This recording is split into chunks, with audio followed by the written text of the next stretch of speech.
Alright, guys, let's review our games from the FIFA World Cup yesterday. 32 teams, round of 32 teams. Was it supposed to be like 1/16? And let's talk about Japan Brazil. It was very exciting day, and Japan Brazil was the first game. Before we go, let's look at Japan's record before this World Cup. This is 25-26. Look what's happening. They drew with Mexico, they lost to US, and then look here. They defeated Brazil, they defeated Ghana, they defeated Scotland, they defeated England, they drew with Netherlands, and they drew with Sweden here, I guess. And now they lost to Brazil. But guys, this is very interesting. First of all, Japan, they seem to be wanted to be dressed like Germans. They came out, they maybe thought that, hey, if we dress like Germans in this black and white uniform, maybe we can defeat Brazil just like Germans did. Okay, so they have their American goalkeeper, just in case. America must defeat Germany. And the game started. So at the beginning, I was kind of disappointed with Brazil's approach. Yes, you can see this skill in Brazil's running, their body language, but it was all kind of uh, around the penalty area without much of a push into the areas. No vertical runs. I mean, some horizontal, but not as much as well. And actually, in the first half, there was a glimpse, and I thought glimpse of real Brazil. I thought, okay, if Brazil will start playing like this, they would definitely show good football, and they will defeat Japan. I want to jump ahead and say that the match went exactly as I predicted. I thought Brazil would win, but after an extremely hard fight. Yes, and the match went just like that. I only did not expect just how it would be played in particular way, the way it was played. Uh, so that glimpse that I was talking about came early in the first half when Brazil used just, I think, about three one-touch passes to deliver the ball, and there was a shot. Or, and that was the Brazilian style of football. Uh, Brazilian style is transition. You intercept the ball, and just in several one-touch passes, you deliver ball close to the opponent's box, and then a thunderous shot. This kind of transition game is the real Brazilian style.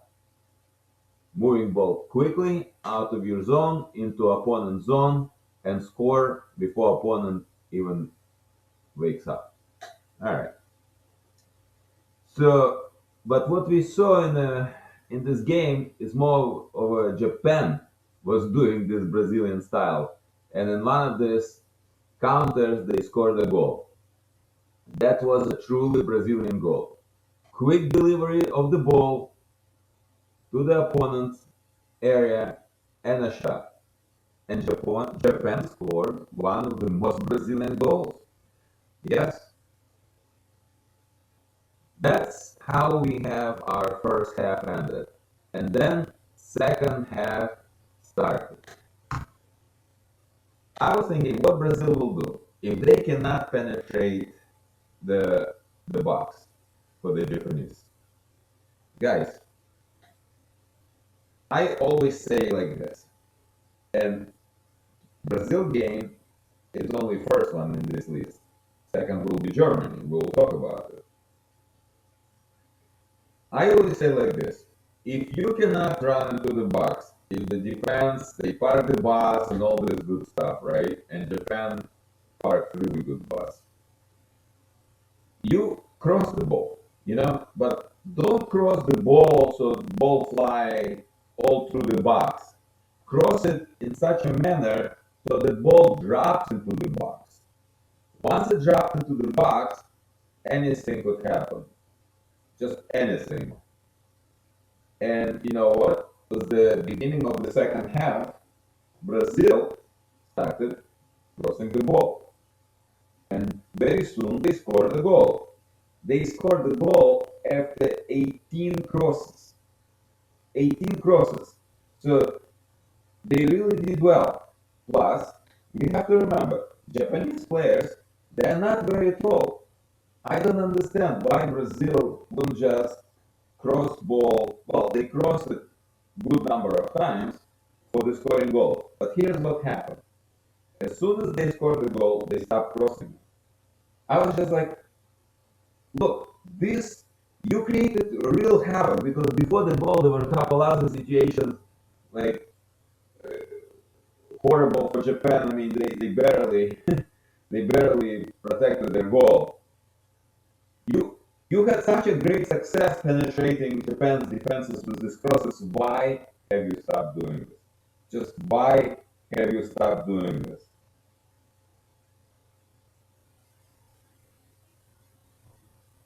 All right. So rest of the game went more or less, in the same style. Brazil trying to attack, Japan counter attack, and Japanese players often just bamboozle Brazilian defenders. Like you're seeing them switching directions and speed, and Brazilian defenders were completely not ready. I think if Japanese had better touches in the last pass, with that last couple passes in the area, they could have scored more against Brazil, but they did not have good touches in the end. And what's happened? And what happened next? Next happened that in the very end, Japan lost their full attention just for blink of an eye, and Brazil scored. Japan allowed one player to stand free with like a 1.5 meters of space, and that was enough to score. That was crazy, guys. It was a great game. It wasn't. I would say like this. It wasn't a super great game, but it was a very good game, and it was kind of like game where one of those things happens. Your boss either works or your boss fails. So this time it almost worked, but in the end it failed. In our next game, we'll talk about boss which worked. Let's move to Germany. And in the game between Germany and Paraguay, we saw another defensive effort from Paraguay. But I think Paraguay was quite more effective. Actually, let's compare. Let's go back for a second here. See, Japan was only able to get 2 shots on goal, right? And Paraguay had 3 shots on goal. Okay, so the difference here is not very big, but Paraguay looked a little bit more active. This game uh, did not go. Like all my predictions failed in this one. First of all, I was relying on my sort of historical knowledge that if Germany wins first match in their group, big, like usually it's 4-0 or something like that. This time it was 7-1. They usually run deep into playoffs. This hasn't happened here. But Germans have nobody but themselves to blame for this. When I look at German team and I look at Paraguayan team, the first thing that I see here is huge height difference. Germans are just so much bigger. Actually, I should say taller. And I don't understand why this Paraguayan penalty area wasn't just peppered with crosses. Look, even Sané, I always thought that Sané is just kind of like an average height. He's actually taller than, I mean, maybe he is average, but I think he is at least 6 foot, and he is taller than any of those Paraguayan guys. Uh, all these guys, Havertz, the guys that I saw in the German roster, that only Kimmich is kind of like a short guy there in Germany.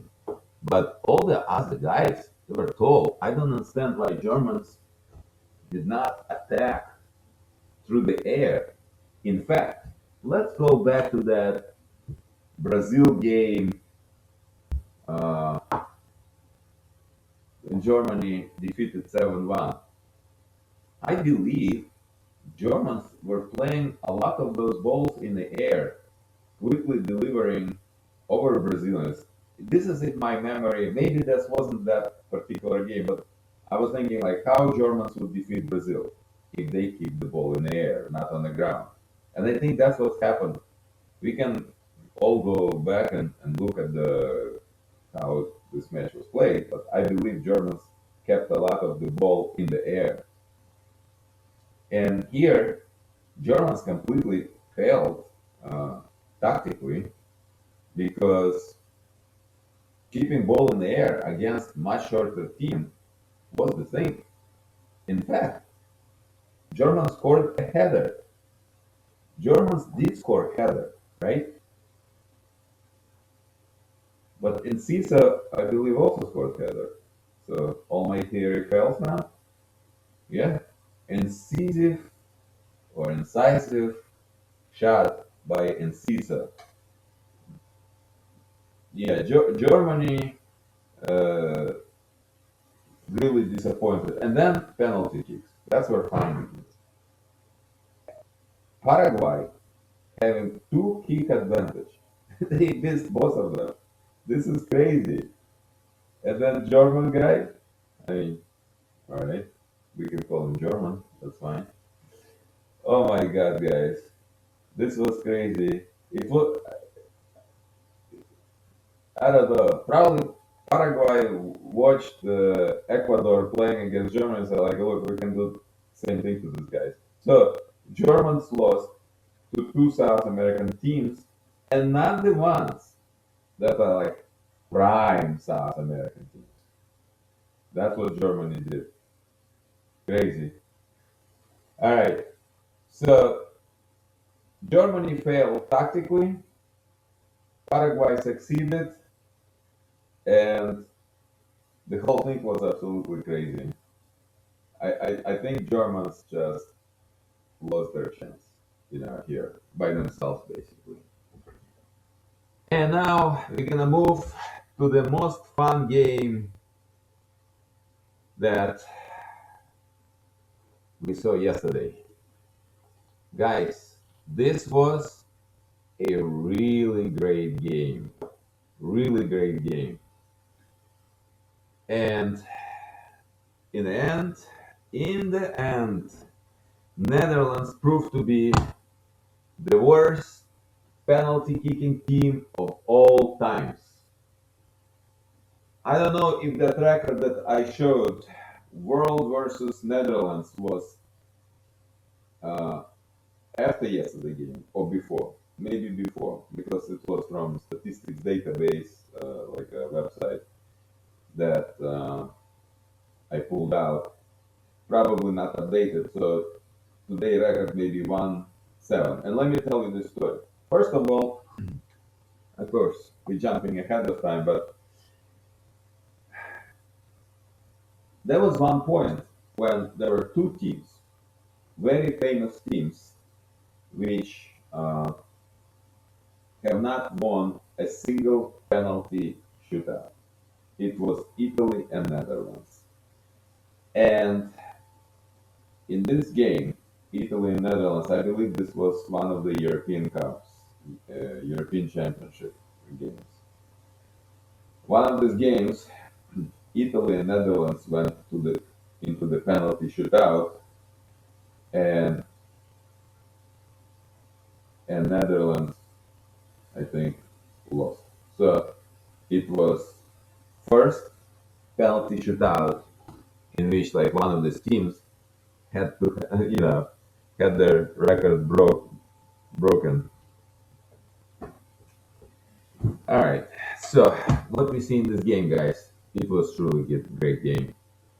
Morocco took initiative, and people ask me, "Do you think this Moroccan team is for real?" And I always say, like, look, these guys, they feel so confident. You can see this team, they feel confident. They they say we are the new Brazil. They're so confident. It's amazing. It's amazing to see these guys play. But they do leave a little bit of holes in their defense, and Netherlands was able to exploit. And yet, because of their individual skill, Moroccans were able to stop some of these exploitations. But one goal still came through. We need to remember, guys. Actually, this guy Gakpo for the Netherlands, who scored a goal, he actually had some trouble at home. It's it's it's it seems like not seems like, but I believe his child was born dead or something while he playing at this tournament. Something that was basically terrible thing that happened. So what are we gonna do? All right, but he scored a goal. Then what you saw uh, when Morocco answered, and again it was a late goal. It was third late goal in these playoffs, right? So out of 4 games, we have 3 games with a late goal, very late goal. And if you see that goal, it's a Moroccan guy defeated Van Dijk.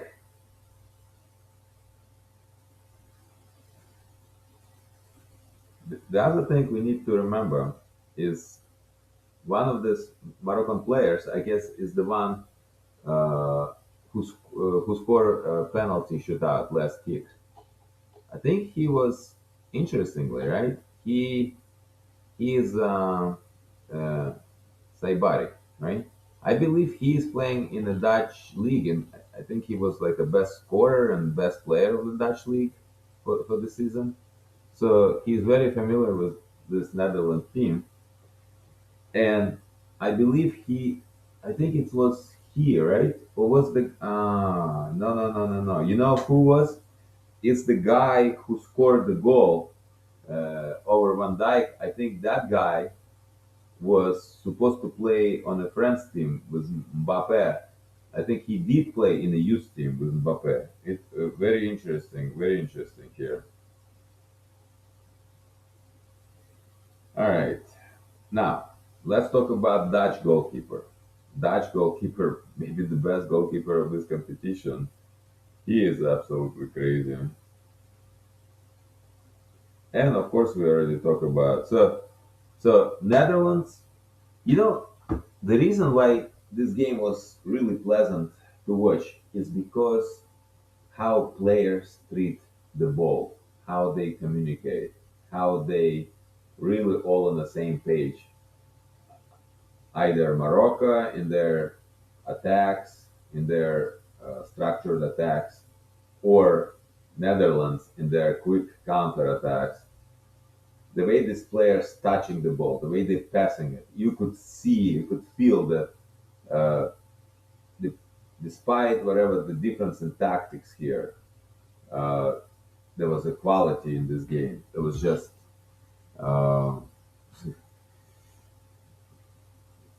There was real quality in this game. And going back to penalties, one interesting penalty was scored, right, when player shoots, goalkeeper saves, but then it's still a goal because goalkeeper kicks the ball with his heel. Because the rule is this: player just, like, the shooter touches ball once, and then whatever happens, right? The ball can hit goalkeeper, hit the post, hit goalkeeper again, go to the net. It's still a goal, right? So if ball is not stopped from going to the net, it's a goal for as long as it's happened after one kick. So that was interesting. It's kind of like a rarely see this. Usually, you see something like this is when goalkeeper jumps for the ball hits the post, and then it bounces back of goalkeeper back into the net. Something like this happens. I've seen this. That's but something like we saw yesterday when goalkeeper kicks it with his own, heel. That's the first time I've seen something like this. And then just remember interesting fact. So the guy Clivert who missed his shot, right? He's a son of Patrick Clivert, famous player for Netherlands. That Patrick Clivert guy has a great experience of missing after the game penalty shootouts, and his son, I guess, going right after his father. That's another interesting thing. Other than that, I mean, we can see that this statistics here, 801 passes, that's all great, but it's not because Morocco was so much better than Netherlands, right? Statistics tells you this story, but guys, every time Netherlands got the ball, they were like so direct, so running well. Uh, One of their players, forgot what's his name, one of the forwards, he showed such a powerful runs. I mean, it's just amazing. So Moroccan players had hard time chasing him, and but Moroccan players had really nice skill. That one moment when what's this guy name, like Somerset or something like that? I think he missed the penalty. Let's see, Somerville. Right. So this guy Somerville, one time, it was looked like he was just like pulled down, right? Uh, and red card. It looked like red card should have been shown, but no, the Moroccan guy such did such a skillful job. It was absolutely amazing. Uh, can we say that Morocco was better? Yes, like scoring chances. Yeah, Morocco was more of a confident team, and they did most of the playing. But Netherlands was so good on their counterattacks. Listen, sometimes teams just do things like this, right? It's a tactics, you know that your opponent will be, pushing forward against you, like in a game against Japan. Maybe Japanese just parked bus too much. Maybe this bus had to come out a little bit, because every time you spend in attack, it's the time denied your opponent to attack. But Netherlands, I think, had a good mix. Had a good mix. It was fun. I did not feel that Netherlands was completely outplayed. Although yes, their goalkeeper was probably the biggest star of the night in the end of this whole thing. But guys, but it was good. It was good display by both teams, and uh, Morocco wins should not upset anyone here because they were in the end a little bit better team, a little bit more cohesive, more confident, and they showed real skill. There is nothing to be upset about. Moroccan team is real good. We should see them somewhere in semifinals. I mean, we should, but we'll see how that goes. All right. So there's three good games. One of them great game, and today we will be watching more of the World Cup. See you later.